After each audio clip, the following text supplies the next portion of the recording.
Hello বন্ধুগণ, কেমন আছেন আপনারা সবাই? এসআইআর নিয়ে একটা গুরুত্বপূর্ণ আপডেট এবং সতর্ক বার্তা বিষয়ে কিছু আপনাদের সঙ্গে কথা বলতে যাচ্ছি। তো বন্ধুগণ, আপনারা হয়তো জানেন যে কালকে 16 ডিসেম্বরে আপনাদের কিন্তু এসআইআর এর যে খসড়া তালিকা সেটা কিন্তু প্রকাশিত হতে চলেছে। তো বন্ধুরা, এতে শোনা গেছে যে 58 লক্ষ মানুষের নাম প্রায় বাদ হয়ে গেছে এবং 1 কোটিরও বেশি মানুষের কিন্তু হেয়ারিং এর নোটিশ আসবে। সেই নিয়ে আপনারা কিন্তু ভয় করবেন না।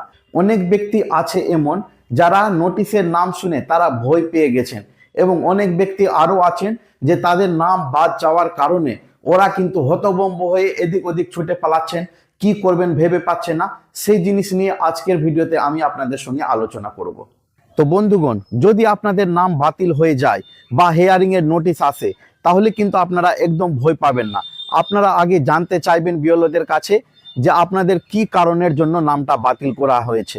অনেক সময় হবে যে আপনাদের বিএলওর কিছু ভুলের জন্য আপনাদের নামটা হেয়ারিং এ চলে এসছে, আবার অনেকটা কারণ এমন রয়েছে যে আপনাদের সঠিক ডকুমেন্টস ম্যাচ করছে না বলে সেই কারণেও আপনাদের কিন্তু হেয়ারিং এর নোটিশ এসছে।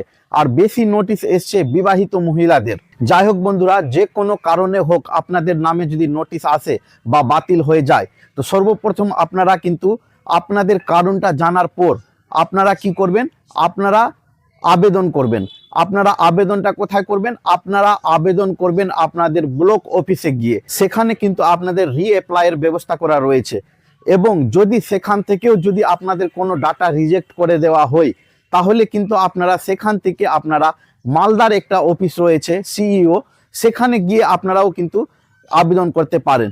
যদি আপনাদের সেখানেও কোনো কারণবশত রিজেক্ট করে দেওয়া হয় তাহলে লাস্ট অপশান আপনাদের শুধু কলকাতার ইলেকশন অফিসে রয়েছে, সেখানে কিন্তু আপনাদের কাজটা হয়ে যাবে। আর যদি সেখান থেকেও রিজেক্ট হয়ে যায় তাহলে ভেবে নিতে হবে যে আপনার কোনো লিগালি প্রুফ ছিলই না।